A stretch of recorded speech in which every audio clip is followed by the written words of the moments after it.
Chegou a dona Ana. Ô, dona Ana, tudo bem? Oi, boa noite, pessoal. Tudo Boa bem? noite. Ei. Boa noite. Pessoal, então nós estamos, abril de 1861. O nosso entrevistado de hoje, né? O nosso espírito entrevistado de hoje é o Jules Michel. Vamos lá. Soraya, você faz a leitura para nós, por favor? Faço. Então, tá compartilhando a tela aqui.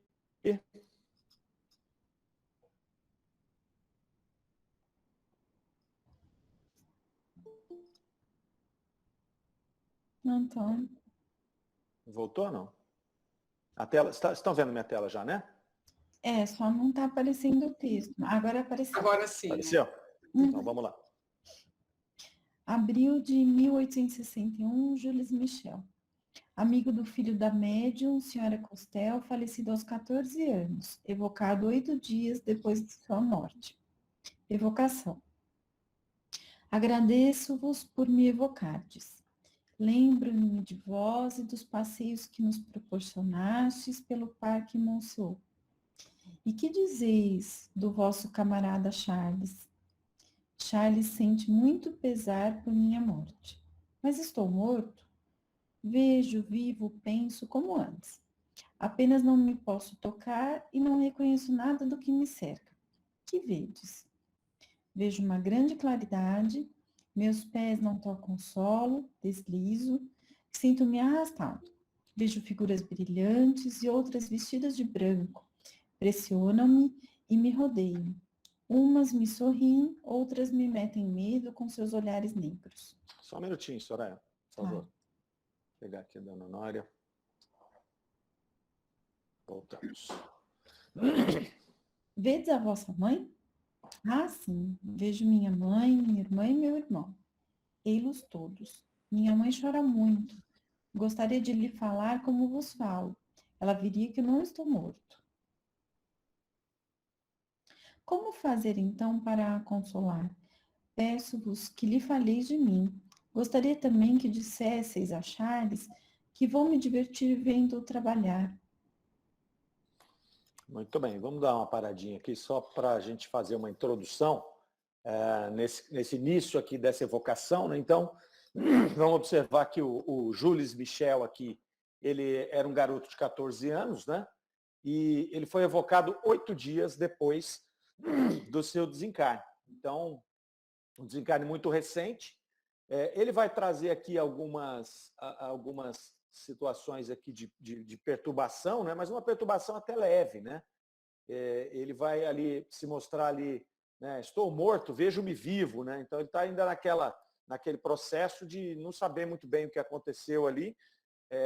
Ele é como se a gente acordasse, né? De um sono no meio de um lugar que a gente não conhece, a gente fica meio perdido ali. Ele está nesse processo aqui, né? Ele vai dizer, não me posso tocar e não reconheço nada que me cerca. Então ele desencarnou, não se sabe aqui a causa, ele acorda lá no plano espiritual e ele está ali se localizando, ele está ainda nesse estado de perturbação. É interessante aqui porque ele vai se mostrar nesse estado de perturbação, mas ele tem algumas coisas que ele já começa a falar aqui que ele traz lucidez, né? Como é o caso que ele fala da mãe dele ali. Mas antes de falar da mãe dele, ele vai na pergunta número 3, lá que eles perguntam para ele, que vedes? Ele vai dar uma descrição interessante ali, né, da recepção que ele está tendo no plano espiritual. Ele fala ali que ele vê uma grande claridade, né, que os pés dele não tocam o chão, então ele está volitando ali, né, ele está meio que levitando, ele já está se percebendo como um espírito e não como um corpo físico que está sujeito à lei da gravidade, que estaria colado no chão, né, estaria grudado no chão, naturalmente. Deslizo, é interessante essa palavra que ele fala, né? Então, olha, meus pés não tocam o chão, deslizo. Então, a gente vê, né, algumas comunicações aí. André Luiz tem muito, né, nas suas obras ali, ele fala de volitação, né? Então, você desliza, você não tem mais a lei da gravidade fazendo o que faz com a gente. É grudar no chão e a gente tem que caminhar, né, forçosamente, vencendo a lei da gravidade. Toda vez que ele vai dar um passo ali, a gente está vencendo essa lei, né? Então, ele vai deslizar ali, ele vê figuras brilhantes em volta dele, Então ele teve essa receptividade. Percebe-se que ele está num lugar bem receptivo, né, positivo, que ele vê essa luz brilhante, ele vê essas pessoas, figuras brilhantes que ele coloca ali, e outras vestidas de branco. Então ele não consegue ali, pelo menos ele não fala que ele identifica essas figuras, né, mas ele vê ali algumas figuras que provavelmente essas brilhantes que ele fala são espíritos que estão irradiando muita luz ali, que ele não consegue nem ver a forma dele, e outros que já estão vestidos de branco, ele consegue definir melhor. E era pressionam-me e me rodeiam.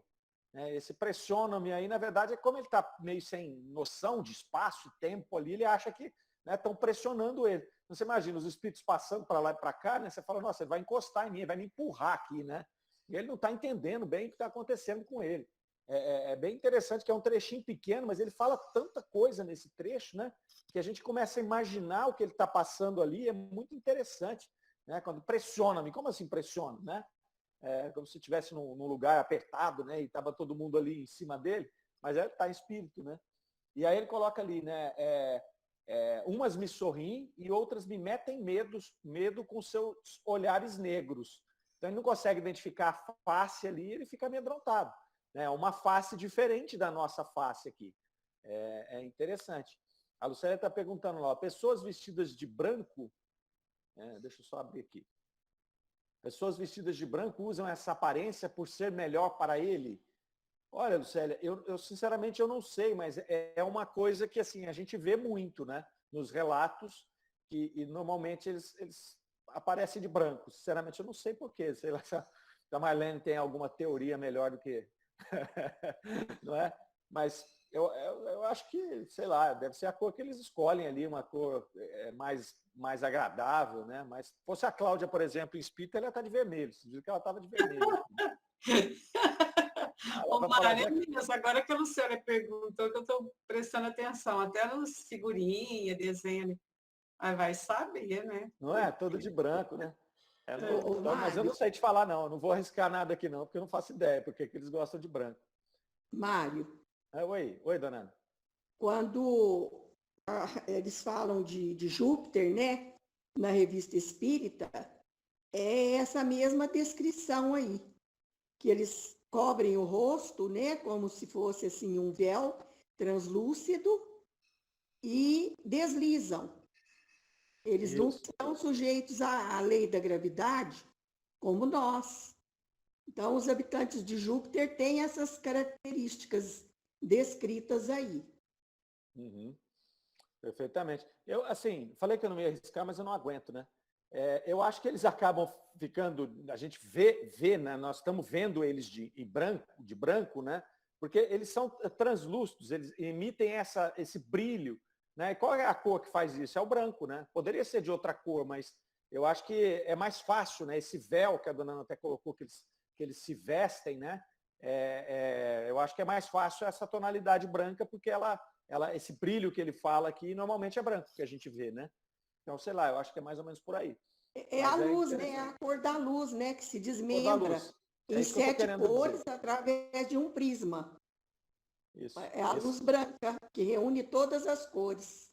Isso. Eu acho que vai estar por aí, né? Não tem nada a ver, assim, a gente não pode imaginar, né, que a cor branca tem alguma referência por ser branco e não, se fosse amarelo, não seria, né?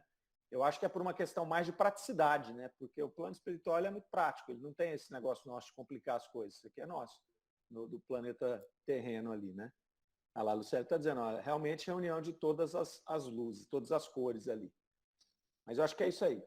Mas então ele vê essas pessoas ali, ele não reconhece bem a fisionomia, então ele fica meio que assustado ali com aquilo, ele está se reconhecendo, né? Ele está ali se despertando no plano espiritual. Dá para perceber que o garoto é um espírito, pelo menos, ele não é um espírito aí muito endividado, né? Muito com grandes problemas morais e de consciência, porque senão ele estaria no estado de perturbação maior, que ele está já próximo de um despertar mais lúcido. Depois, na pergunta 4, quando ele vai falar da mãe dele, né, eles colocam, vedes vossa mãe? Sim, vejo minha mãe, minha irmã e meu irmão. Né? Minha mãe chora muito. Né? Gostaria de falar como vos falo, ela veria que não estou morto. Como fazer para consolar a minha mãe? Né? Então, esse é um ponto importante, né? Porque nós espíritas temos uma responsabilidade com relação a esse processo. Porque o que acontece? Nós nos separamos de um ente querido. Então nós ficamos aqui e ele foi, se for o caso, como é o caso do Júlio aqui. E aí o que acontece? Se ele for um espírito em perturbação de lá, ele pode ficar em perturbação lá e nós ficarmos bem aqui. Se for esse o caso, ele até pode nos influenciar, mas ele vai nos influenciar de uma maneira relativa, porque nós estamos aqui cobertos do corpo físico, existe todo aquele processo da conexão mediúnica, né? Mesmo que seja intuitiva, que ele tem uma certa complexidade ali. Então, ele vai nos influenciar, mas é mais difícil, né, do que nós influenciarmos a eles. Então, o que acontece? Quando nós aqui desencarna um ente querido nosso e a gente entra em desespero, como é o caso da mãe, não aceita, ela fica o tempo inteiro chorando né, e é naquela revolta, nós afetamos muito o espírito de lá. Porque ele não tem o corpo físico nosso que funciona como essa carcaça, essa carapaça, esse escafandro aqui. Ele sente na veia ali. Então, o que acontece? Se você, do lado de cá, fica revoltado, se você fica sofrendo, você está atingindo diretamente esse espírito. Isso é uma coisa recorrente dos espíritos aqui, relatando, né? Não só aqui na Revista Espírita, mas em várias outras obras e comunicações que a gente vê. Né? Naquelas cartas que Chico escrevia, mesmo as cartas que outros médios hoje escrevem, é recorrente. Quando a pessoa de cá está sofrendo muito, ela atrai o espírito para esse sofrimento. Né? Primeiro, pela evocação. Se eu fico o tempo inteiro pensando no desencarnado e chorando desesperadamente pelo desencarnado, eu estou evocando esse espírito o tempo inteiro. Né? E ele, por estar desperto ali, ele é muito mais influenciável pelos nossos pensamentos do que o contrário. Né? Então, já é a terceira ou quarta comunicação que a gente vê aqui, desde que nós começamos, que o espírito fala desse processo da mãe. Né? É sempre a mãe, por quê? Porque a mãe, de fato, é a que mais sofre quando perde um filho. Né? O restante das pessoas acabam se movimentando de uma maneira mais rápida ali e tudo mais. Mas, normalmente, a mãe entra em desespero, sobretudo se a pessoa é mais jovem e tudo, e aí acaba atrapalhando esse despertar do espírito na erraticidade, lá no plano espiritual. Né? Algum comentário? Concordam, discordam? Mário, nesse caso, fica obsediando, né? Eu não sei se a palavra cabe aí, né? Porque a obsessão ela é uma influência recorrente, né? Então, a obsessão é um processo um pouco mais, eu acho que é um pouco mais forte do que a gente está falando. Forte. Eu acho que ela fica influenciando, né? É óbvio que se você persistir nesse processo por 10, 15, 20 anos, ele pode virar uma obsessão, né? Ele pode virar uma obsessão. Nesse primeiro momento, é mais uma influência mesmo, igual nós temos influências espirituais. Às vezes o espírito vem, nos influencia, se aproxima de nós, fica ali por alguns, né, alguns dias, algumas horas, você sente a influência, e aí depois ele segue o caminho dele. Né? Então, isso não seria uma obsessão, né? A obsessão ela tem que ser mais persistente. Confere, Marlene? Você acha que também é assim? Eu acho que é isso mesmo. Né? A pessoa acaba prejudicando por essa sintonia, mas ela não tem a intenção, ela não tem essa intenção, né? No caso da obsessão, o obsessor tem a intenção, né? Ou ele tem, ou alguém tem e o influencia, né? Penso assim. Agora, o cuidado tem pessoas que ficam anos e anos e anos dentro desse processo, né? De revolta, de sofrimento, ela se recusa a seguir em frente e aí ela atrapalha o espírito e aí talvez a gente possa até classificar como obsessão, né? Mesmo que seja de uma maneira involuntária. Né? Eu conheço uma senhora que perdeu a filha com 18 anos e ela ficou muitos anos sem deixar ninguém tocar no quarto. Então ela sempre ficava lá no quarto, né, aquela coisa, chorando o tempo inteiro. E isso foram anos, anos e anos, uma década fazendo isso. Entendeu? Então, a gente imagina que, principalmente no início, ela deve ter atrapalhado bastante a filha sem saber, né? Um sentimento de amor desenfreado ali. E aí, Mário, é mais um processo de auto-obsessão, porque essa criatura, ela vai se perturbar. Você citou esse caso, eu ia falar de um também. Esses dias me relataram, uma senhora cujo marido desencarnou faz 30 anos, 30, e até hoje ela fica remoendo isso. O que está acontecendo com ela? Ela está depressiva, ela agora ainda veio a pandemia, piorou, né? Ela se nega a relacionamentos, assim, não estou falando relacionamento com outro homem, não. Relacionamento social de qualquer ordem, né? Então, aí é mais um processo de auto-obsessão. A gente não sabe dele. Igual você citou, a gente não sabe da filha, não sabe do marido. Às vezes, eles até estão caminhando já, né? Seguem a vida, né? No começo é difícil para eles, né? Porque o espírito está se desligando ainda, ele está nesse processo de perturbação, né? Depois, provavelmente, ele vai seguir, né? E ela vai ficar nessa auto-obsessão aí. Mas é um problema grave. A gente percebe aqui que sempre os espíritos estão alertando para isso, né? Pedindo para a pessoa. Vocês viram que foi na semana passada, não, na outra semana nós vimos uma comunicação que o espírito dizia, né? Peça para minha mãe parar, né, de ficar chorando o tempo inteiro, ela tem que seguir a vida dela. Né? Então, é uma coisa que, para nós espíritas, isso é um ponto importante para que a gente, ao se deparar com um processo desse, possa instruir as pessoas corretamente. Igual nós falamos da questão do suicídio, né? Também alertar o indivíduo, né? Obviamente de maneira sutil, né? Mas de que esse desespero não ajuda o despertar do espírito no plano espiritual.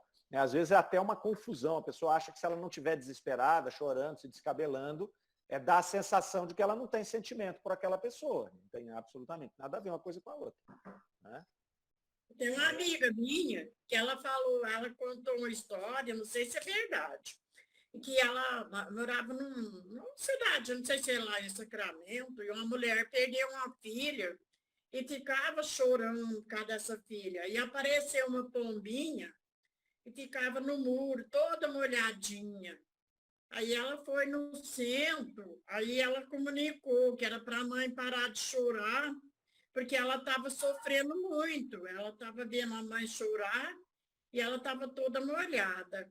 Foi só a mãe parar de chorar, a pombinha sumiu. Assim ela contou, sabe? Eu não sei se isso é verdade. Essa história da pombinha a gente não sabe se ela é verdade ou não, né? Mas que o fato da moça se comunicar lá e pedir para a mãe parar com aquela atitude, isso aí provavelmente pelo menos é factível, né? Porque é o que a gente vê aqui o tempo inteiro. Que eles falam que vira uma fumaça na vista deles, né?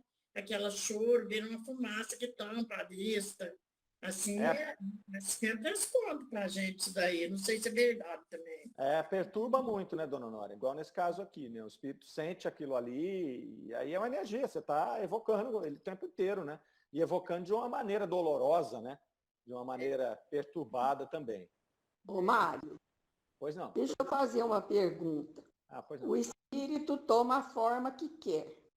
Ele não poderia ter, juntamente com o perispírito, é lógico, né?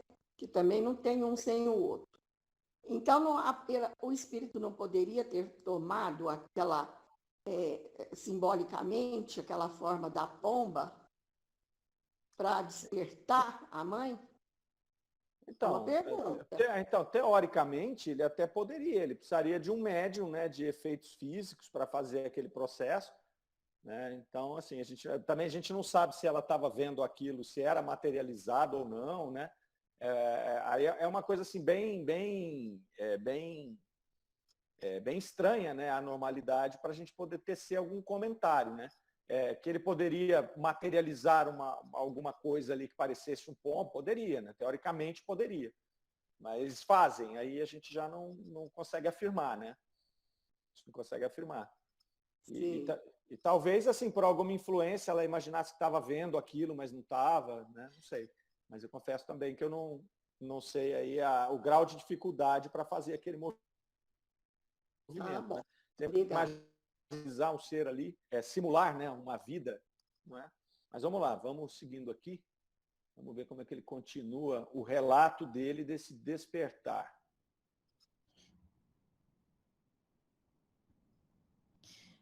Com- Aqui. Vedes o vosso corpo? Sim, eu vejo meu corpo deitado ali todo duro. Contudo, não estou naquele buraco, pois me acho aqui. Onde estais, então? Estou aqui, junto de vossa mesa, à direita. Acho engraçado que não me vejais quando vos vejo tão bem. O que sentistes quando deixastes o corpo? Não me lembro muito do que senti então. Eu tinha muita dor de cabeça e vi uma porção de coisas ao meu redor. Estava entorpecido, queria mover-me e não podia. As mãos estavam molhadas de suor e percebi um grande trabalho em meu corpo. Depois nada mais senti e despertei muito aliviado. Não sofria mais e estava leve como uma pluma. Eu não, então me vi em meu leito, e contudo não estava nele. Vi todo o grande movimento que faziam e fui para outra parte. Como soubestes que eu vos chamava? Não me dou muita conta de tudo isto. Ouvi bem que há pouco me chamáveis e vim logo, porque, como eu dizia a Charles, não sois aborrecida. Adeus, senhora, até a vista. Voltarei a vos falar, não? Muito bem. Aqui eu estou achando que ela acabou se declarando uma mocinha, né? Não um rapazinho. Pelo que ela falou aqui no final, né? Não sois aborrecida. Então, acho que era uma menina. Jules Michel devia ser uma menina e não um menino. Mas ele também vai fazer pouca diferença aqui para o nosso estudo. Mas vejam que ele, relatando ainda esse processo dele do despertar, ele ali ainda está próximo do corpo, né? Talvez o perispírito dele não tenha concluído o desligamento, né? Porque ele está vendo o corpo ali ainda, né? Vejo o meu corpo ali todo duro, contanto não estou naquele buraco. Então, quer dizer, ele está por ali ainda, né? Ele está aqui no entorno, mas ele já está, né, se desprendendo ali, ou quase todo desprendido. Aí ele vai falar uma coisa bacana aqui na pergunta número 7, que é com relação ao momento do desencarne dele. Essa é uma outra coisa que a gente também já estudou bastante quando nós estávamos presencialmente lá no Luz e Amor, sobre o momento da morte, o momento do desencarne. Né? Porque a gente imagina alguma coisa dolorosa, alguma coisa, né? Um momento assim. E os espíritos também são recorrentes em dizer que o momento da morte não dói, né? Na verdade, ele para com o processo de sofrimento. Esse espírito deixa claro isso aqui, né? Ele fala, eu não lembro muito bem do que eu senti, mas eu vinha com uma dor de cabeça tremenda. Achei interessante quando ele fala ali, ó, eu percebi um grande trabalho no meu corpo. Então, talvez fosse o corpo tentando se manter vivo. Né? Então, o corpo dele trabalhando freneticamente ali, né, para se manter vivo, e de repente ele se desliga, foi embora. Aí ele não sentia mais nada, já se sentia leve como uma pluma. Então, o processo antes da morte ele pode ser doloroso, né? Dependendo do fato que levou aquela pessoa até ali. Mas o processo de morrer não é doloroso. É interessante a gente pensar nisso, né? Porque a gente fica imaginando, né? Será que morrer dói? Né? E morrer não dói, os espíritos deixam claro isso. Né? Dói antes. Né? O processo da morte, do desprendimento ali, não é uma coisa que vai rasgando, né? Uma coisa muito natural. O espírito simplesmente encontra condições de sair daquela prisão, que normalmente aquele corpo físico está atrapalhando, está causando esse sofrimento aqui. Vera, você quer falar alguma coisa?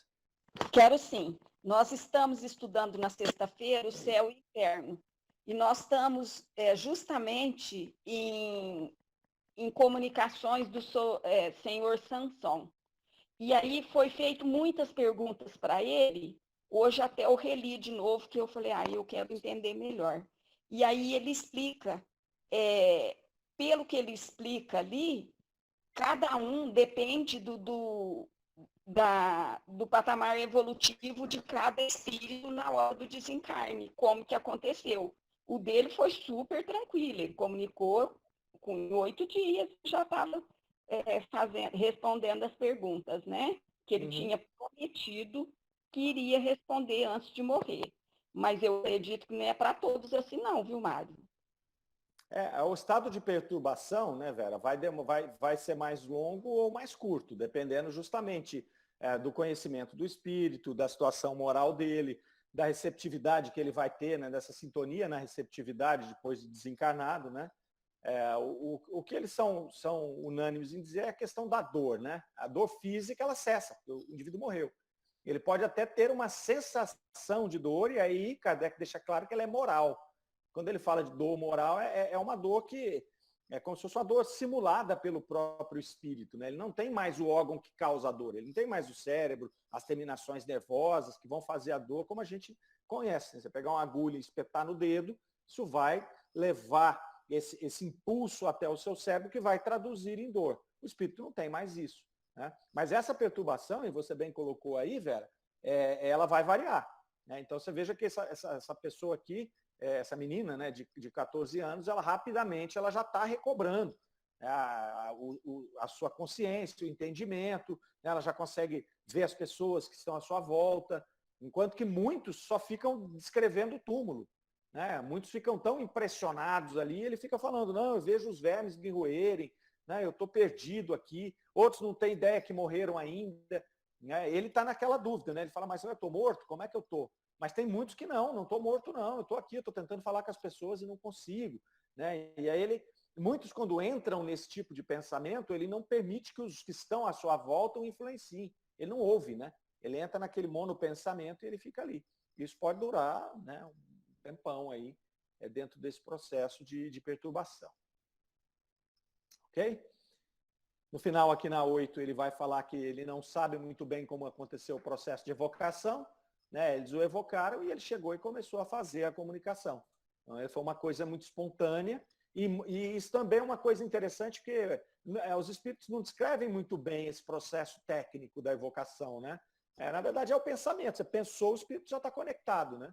Então, mas não tem uma descrição assim muito detalhada a respeito desse processo. Os próprios espíritos não entendem muito bem como que acontece essa aproximação. A gente sabe que o pensamento já conecta e já traz o indivíduo ali, né?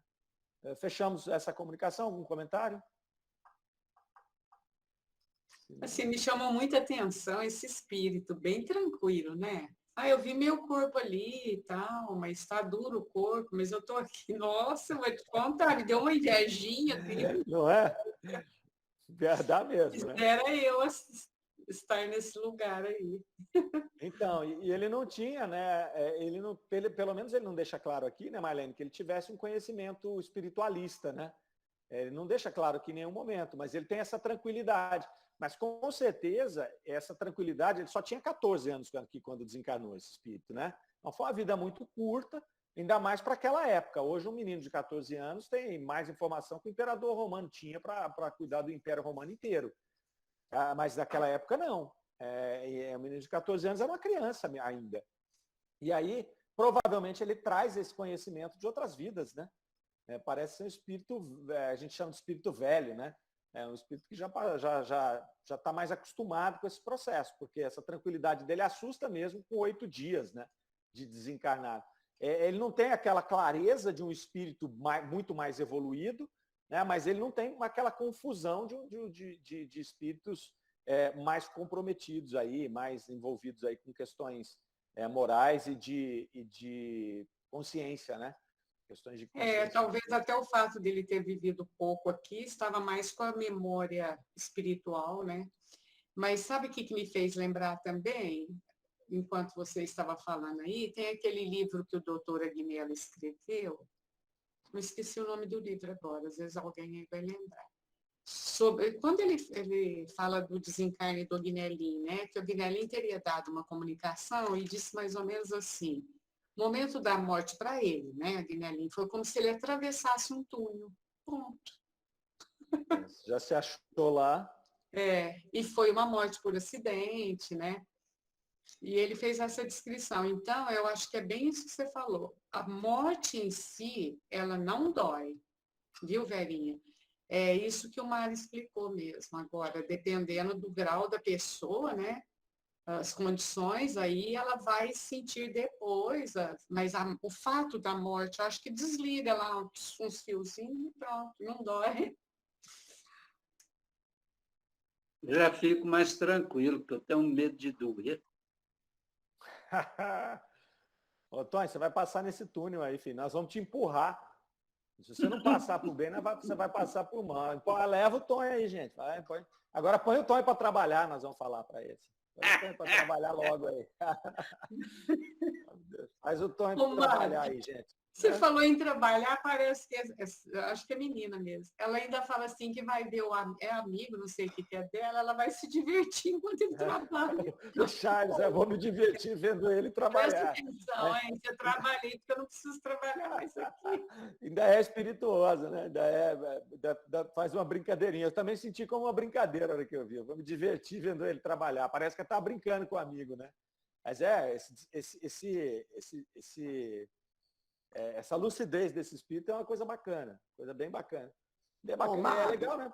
Porque a gente lê, já dou a palavra, a gente lê assim de uma vez, a gente passa despercebido de um monte de detalhezinho, né? Que quando a gente para estudar uma comunicação dessa, a gente vai pegando. Às vezes uma frase tem um monte de coisa que o espírito falou. Oi, dona Ana, a senhora ia falar? Eu queria, não sei se eu já te falei, que eu tive a experiência do túnel, só que eu não quis atravessar, não. É, né? Voltou, deu uma ré. Aham. Ô, Ana, ainda bem que você não atravessou. Está aqui Eu conosco, amiga. Eu fiquei 12 horas, né, em coma, Mário. Olha. Quando eu tinha 17 anos e eu tive essa experiência. Uhum. Certo? Teve algum contato, dona Ana, com alguém? Não, foi só o túnel mesmo. Não conversei com ninguém, não vi ninguém, só via aquela luz no fim do túnel, e uma intensidade, e ela passava por mim, vinha de lá com uma velocidade incrível, e eu ali parada. Eu não quis chegar lá para ver mais nada, não. Não estava na hora, né? Não estava na hora. Foram só 12 horas também. Uhum. Que legal, a senhora está aqui para contar esse caos. Eu tive uma parada cardíaca numa cirurgia. Ah, olha só. De amígdala, de tonsila. Deu um choque. E aí? E fui para o túnel. Fiquei 12 horas lá. É interessante, né, dona Ana, porque também relatos como esse, desse túnel, tem aos montes, né? Tem aos montes, não é dentro da... Aí já não é nem da doutrina espírita, né? No EQM, lá nas experiências quase morte, tem esses relatos. E naquela assim, época nem se falava em EQM, eu guardei para mim. O dia Exato. que eu ouvi falar no Fantástico, eu falei, poxa, mas eu já estive aí. Olha aí, E tem muitos estudos, né? Muitos estudos mostrando esse mesmo relato, né? A gente já viu vários, catalogados aí por especialistas, né? Que falam desse processo. Tem esse relato que é clássico do túnel e o relato da pessoa ver o corpo físico dela, né? Ela sair, como se ela estivesse flutuando, e ela conta tudo o que aconteceu na cirurgia, né? Então, alguns já vão para lá, acho que desprendem um pouco mais, e outros ficam ali orbitando, né? O espírito fica ali meio que levitando ali dentro e descreve, né? Fulano fez isso, Beltrano pegou aquele instrumento, e ele faz descrições muito ricas do que estava acontecendo à sua volta, fora do campo de visão do corpo físico, que é o mais interessante, né? Fora do campo de visão. Eu fui direto para o túnel, eu não fiquei ali rodopiando em torno do corpo, não. E ali eu permaneci durante 12 horas. Eu já tive também uma experiência fora do corpo, mas eu devia ter lá meus 19, 20 anos, e eu fazia muita yoga, muito relaxamento, e eu cheguei num estado que eu conseguia relaxar de não sentir mais meu corpo físico. E uma vez só, um dia só, eu entrei nesse estado profundo, e a hora que eu acordei, que eu despertei, eu estava em cima do meu corpo, quase no teto do quarto, olhando o corpo lá para baixo, desperto, né? Desperto, eu assustei assim, e imediatamente eu voltei respirando. Né? Foi uma vez só que eu consegui fazer isso. Nunca mais consegui. Nossa, foi uma única vez. Mas o meu foi parada cardíaca mesmo. É por isso que foi pro túnel lá, né? Já vai mais longe, né? Eu fui só no teto do quarto, falei, daqui eu não passo não, vou voltar rapidinho. Peguei no cordão, voltei pro corpo. Oi, dona Nóia, pode falar. Meu finado marido, no ano de 76 para 77, no carnaval, acho que de 77, ele sofreu ele machucou um dedo e deu um tétano, e ele quase morreu com isso. E aí ele fala que morreu, sabe? Ele falou assim, me dá uma água. Aí até que eu fui na cozinha pegar água, que eu cheguei no quarto, ele estava com o queixo cerrado e parecia que estava morto. Aí eu comecei a chamar João, João, João. Aí, quando eu fui levar a mão no queixo dele para pôr água, ele bateu com a mão, derrubou a água. Ele fala que ele morreu, ele foi num lugar que só havia grama, também não tinha ninguém. Uhum. Aí ele falou ele falou assim, se eu morrer, for para esse lugar, está muito bom. Porque lá era muito bom, só havia grama e terra, não havia mais nada. Aí depois ele viu no Fantástico uma pessoa dando um relato também, quase igual ao dele. Ele falou assim, tá vendo? Existe isso daí, eu morri, eu voltei. Se não fosse eu ter chegado com a água, acho que eu não tinha voltado, ele falava, sabe? Tava bom lá, né? Essa sensação de paz aí que se tem depois da morte também, claro que se o espírito não estiver perturbado, né, muito perturbado, é também recorrente, né? Aqueles que estão mais em dia aí com a consciência relatam muito essa sensação de paz, né? Imagina largar o corpo físico, toda essa máquina funcionando aqui, só o espírito livrezinho, né? É fantástico, né? Mas eu não estou com pressa não, viu, gente? Vocês podem passar na frente aí que a gente vai organizando. Vocês vão contando para nós aqui, né, não, Marlene? Com pressa nenhuma. Vamos lá, vamos ver agora o Dr. Glass. O que ele falou aqui? Pode seguir. Dr. Glass, maio de 1861. Nascido em Leão, morto a 21 de fevereiro, dia do meu nascimento, 21 de fevereiro de 1861, com 35 anos e meio. O Dr. Glass era um espírita fervoroso. Sucumbiu a uma longa e dolorosa enfermidade, cujos sofrimentos só foram atenuados pela esperança que dá o espiritismo. Sua vida laboriosa e acidentada por precauções amargas preocupações amargas e um acidente inicialmente desconhecido abreviaram-lhe a existência. Foi evocado a pedido de seu pai. Eis-me aqui. Teríamos prazer de nos comunicarmos convosco. Inicialmente, para condescender ao desejo do senhor vosso pai e de vossa esposa, e depois porque, à vista do estado dos vossos conhecimentos, esperamos deles tirar proveito para nós mesmos. Desejo que esta comunicação seja uma consolação para os que me lamentam, e para vós, que me evocais, um assunto de estudos instrutivos. Parece que sucumbistes a uma doença cruel. Poderíeis dar-nos algumas explicações sobre a natureza e causa? Minha doença, hoje vejo bem claramente, era toda moral e terminou por constranger dolorosamente meu corpo. Quanto a me alongar sobre os meus sofrimentos, ainda os tenho bem presentes para não esquecê-los.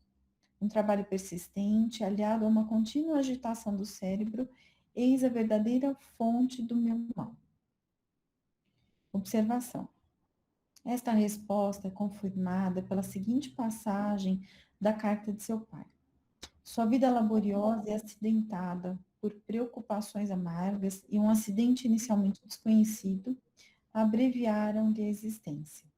Esta carta não tinha sido lida antes da evocação, e nem o médium, nem os assistentes conheciam o fato. Muito bem. Vamos dar uma pequena introdução aqui. Então, vejam que ele desencarnou 21 de fevereiro, foi evocado em maio, né? Ou alguma coisa ali perto, então foi próximo de 3 meses também. Diferente da menina lá, esse aqui tinha um conhecimento, ele era espírita, né? Ele tinha um conhecimento espiritualista. Ele passou por uma enfermidade longa ali, dolorosa. Então, os sofrimentos ali só foram atenuados pela esperança que dá o espiritismo. Então, essa introdução aqui nos mostra que ele passou conscientemente pela experiência dele, entendendo que aquilo era necessário para o burilamento do seu espírito, né, o que vai facilitar também o processo de despertar no plano espiritual. Então, na verdade, ele já vem trabalhando esse processo, tanto da doença dele, quanto do despertar. Né? Então, ele aproveitou a doença. Isso é uma coisa importante aqui, né? Porque muitas vezes a gente vê a pessoa passar por um longo período de doença e ela não aproveita aquela doença. Nós comentamos sobre isso semana passada, né? Então, é importante você aproveitar. Já que você está sofrendo, você tem que tirar algum proveito espiritual disso. Senão vai ficar só a dor. Ah, mas a dor também evolui, a dor também burila. Sim, mas ela, se você tiver a compreensão somada ali, ela vai fazer um trabalho muito maior no seu espírito do que se você ficar revoltado ou ficar sem aceitação daquele processo que você passa. Na evocação aqui, eles vão dizer para ele que estavam ali com um duplo propósito, né? O pai e a esposa tinham pedido para evocá-lo, mas também eles queriam tirar conhecimentos ali, tirar ensinamentos, né? Uma vez que ele conhecia a doutrina, eles querem fazer perguntas a respeito desse desenlace dele ali com o conhecimento para que possa, na verdade, ali ser de proveito para aquele grupo que estava estudando. Começa ali falando da doença dele, né? E ele vai dizer que ele vê claramente que a doença dele era moral, né? Tinha um cunho moral, ou seja, era um processo expiatório, né? Então, veja, se eu não entendi errado, quando ele fala que era toda moral e terminou por constranger dolorosamente meu corpo, é que ele trazia ela no processo expiatório, né? Porque aquele menino do quarto 43 lá, que nós já vimos, que eu acho que é 43 mesmo, né? O Marcel, um menino que sofreu também longamente, depois eles evocam o menino e ele vai dizer, não, era uma prova. Eles evocam perguntando o que ele tinha feito em encarnação passada para sofrer uma tão dolorosa doença daquela. E ele vai dizer, não, eu pedi uma prova, eu vim para acelerar a evolução do meu espírito. Né? E ele também, esse menino, ele relata uma compreensão enorme do processo de adoecimento dele. Já esse caso aqui, do Dr. Glass, como ele coloca aqui que era toda moral, é um processo expiatório. Né? Então ele vem trazendo isso ali e que constrangeu o corpo dele. E ele vai dizer lá, quanto a alongar sobre os meus sofrimentos, eu ainda os tenho bem presentes para não esquecê-los. Fazia só 3 meses que ele tinha desencarnado. Então ele trazia no espírito ainda, né, toda aquela sensação de anos, né, de uma longa e dolorosa enfermidade. Então não é assim, né? Não vai despertar ali, e principalmente nesse processo de expiação, né? Ele tinha, talvez ali ainda, alguma coisa para fazer uma catarse daquele processo. Quando é uma prova, eu acho até que o espírito, é uma opinião minha, eu acho até que o espírito ele se desprende daquele processo doloroso mais facilmente. Quando é uma expiação, né, é como se fosse um trabalho de uma análise lá, né, uma terapia que você tem que fazer, né, olhando, refletindo sobre aquilo, né, o que aquela dor construiu no seu espírito, o que aquele processo te ajudou, né, na expiação daquelas condições morais que você mesmo criou lá para trás. Então, parecia que ele está fazendo essa catarse aqui ainda, né, esse espírito. Quando ele fala aqui que ele ainda tem presente esses sofrimentos ali. Depois eles vão fazer uma observação aqui, Kardec vai fazer uma observação, dizendo que tinha uma carta do pai, relatando um pouco disso que o espírito relatou. Eles não tinham lido a carta ainda. Eles foram ler e bate. Né, a colocação do espírito bate com o relato que o pai faz dele ali. Okay? Essa é a introdução aqui do Dr. Glass. Algum comentário? Então vamos andando.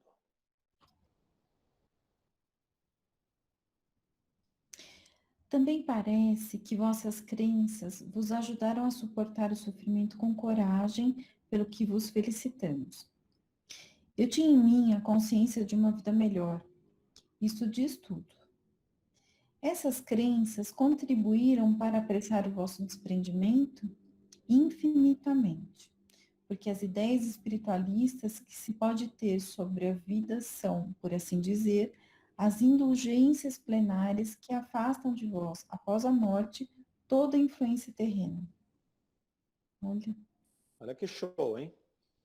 Então, ele vai colocar aqui que 2 pontos, né, importantes. O primeiro ponto ali, quando ele vai falar das crenças, ele vai dizer que ela ajuda a você suportar o sofrimento.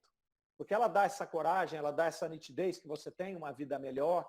Então, de qualquer forma, você já encara melhor esse sofrimento, né, com uma disposição mais ativa de que o futuro vai te trazer coisas boas. Então, isso já é uma diferença clara. Né? Imagina um materialista sofrendo uma doença longa dessa. É muito mais difícil que um espiritualista.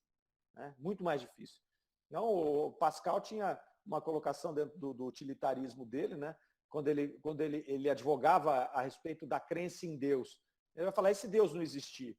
Bom, se Deus não existir, ainda assim foi mais feliz quem pensou nele, quem acreditava nele, né? Por conta disso aqui, ó. Né? Então, se você passa com coragem, se você passa com essa esperança, com essa expectativa, né, de uma vida melhor, você passa melhor pelo sofrimento. Ah, mas e se morreu e acabou tudo? Ah, que diferença vai fazer, gente? Né? Não vai fazer diferença nenhuma. Se os materialistas estiverem certos, né, se eles estivessem certos, não faria diferença nenhuma. Ainda assim, os espiritualistas teriam tido uma melhor sorte, né? Porque a gente vai ter essa passagem mais tranquila pelo sofrimento. Então, ele já deixa claro aqui, né? Ajudaram a suportar, a ter coragem ali. Né? Tinha uma consciência de uma vida melhor. Então, ele já vai deixar esse primeiro ponto aqui, que é a importância dessa consciência espiritual para você passar. E depois ele vai dizer lá a respeito do quão essa consciência espiritual que ele tinha, né, vai apressar o desprendimento dele. E é algo que ele fala, infinitamente.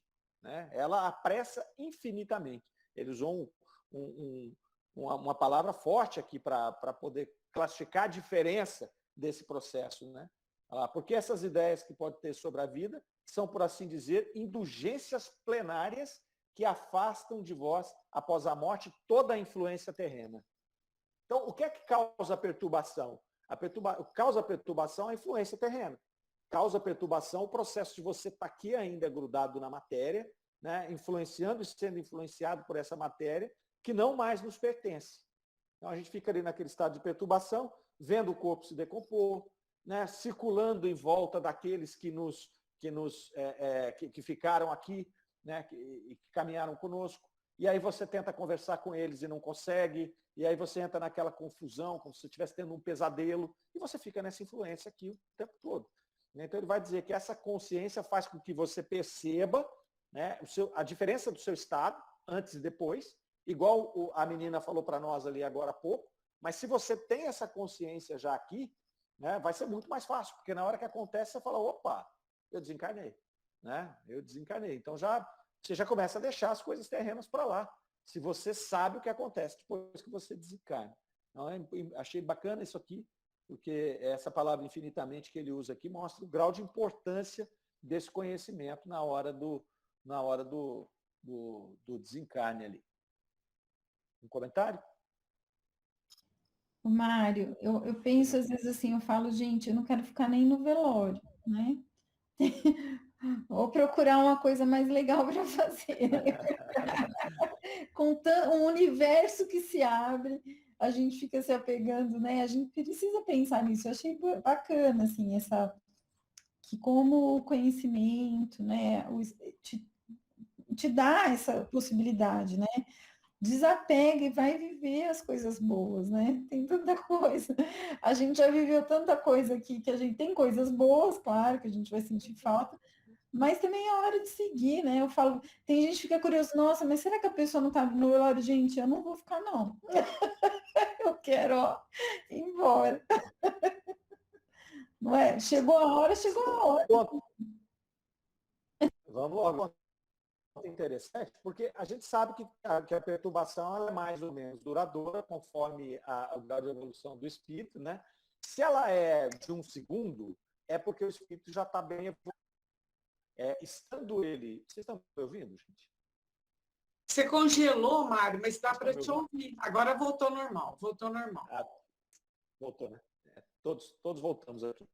Então, o que acontece? Quando a gente tem essa perturbação muito baixa,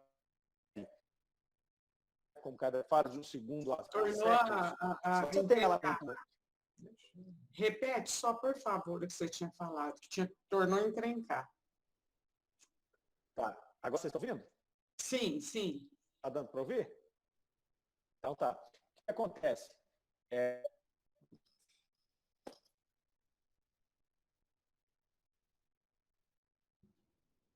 Mário, congelou de novo. Vocês estão ouvindo? Agora sim. Tá. Mas vocês estão me vendo também? Não. Sim. Tá. Então tá. Eu não estou vendo vocês, deve estar conectando aqui de novo. Mas o que acontece? Quando você faz esse despertar muito rápido, é porque o espírito já está mais evoluído. Essa colocação aí, porque a gente não vê muitos relatos dos espíritos falando sobre...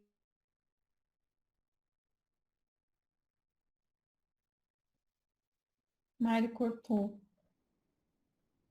Nossa, eu tô louca para ouvir o que ele vai falar. Tô cortando. É mesmo, né, Soraya?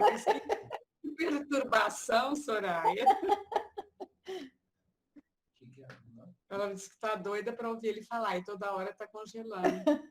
Eu vou ter que sair, eu vou ter que ficar curiosa. A gente te conta, Marlene.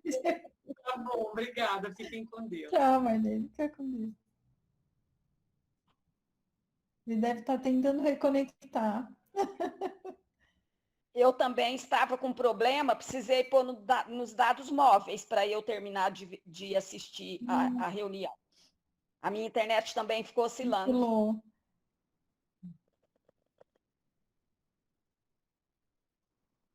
Vamos ver aqui, será que no celular a gente consegue falar? Olha, nos deixou agora. Será que ele consegue voltar? Eu não sei como que é nesse caso. Eu também não sei. Acho que ele que está na sala, né? Ele que está apresentando. Acho que tem que ser. Voltou. Ai, Mário. A gente falou aqui que a gente está louco para está me deixando antes da hora.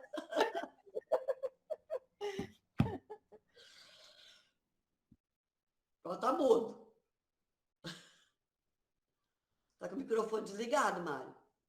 Está mudo. Agora voltei. Estão todos ouvindo? Obrigado pela presença. Achei que você já tinha ido embora da sala. O que acontece? A Soraya mencionou aí a questão do velório, né? E a gente imagina assim, se o espírito tem um despertar muito breve, significa que ele já está num processo de evolução mais avançado. Então ele vai fazer o quê? Ele vai cair fora logo e vai cuidar da vida, né? Agora, medianamente, a gente vai ter um processo de perturbação um pouco mais longo, né? Mas a gente não vê muitas comunicações falando do velório. A gente quase não tem. Na Revista Espírita a gente tem uma ou duas. E essas uma ou duas, o espírito era espírita e ele estava lá meio que num processo assim investigativo, né? Eu não acho que eu queria ver não, porque ainda ia passar raiva, né? As pessoas ficam lá falando mal de você e tudo mais. Então é melhor eu não ver mesmo. Mas a gente quase não vê. Por quê? Porque o processo, normalmente nesse momento a gente está no processo de perturbação do desligamento, né? Nesse período aí que acontece. Vejam que os espíritos, quando eles já relatam e começam a falar que eles estão, mas o que está acontecendo comigo?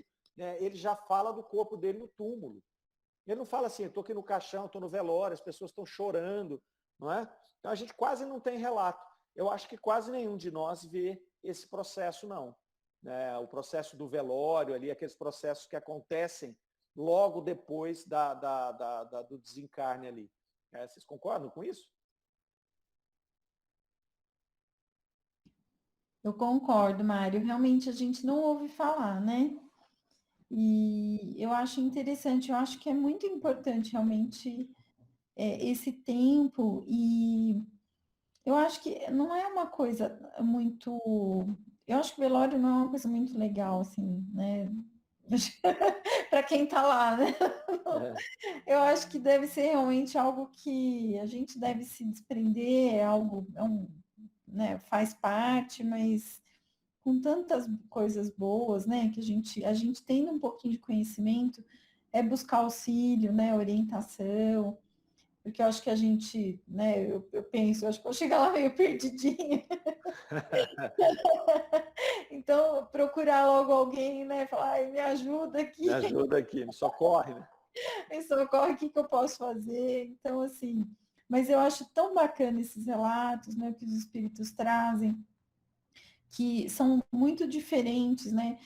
E a gente vê que tudo tem a ver realmente com as experiências vividas, né? Como elas impactam, né?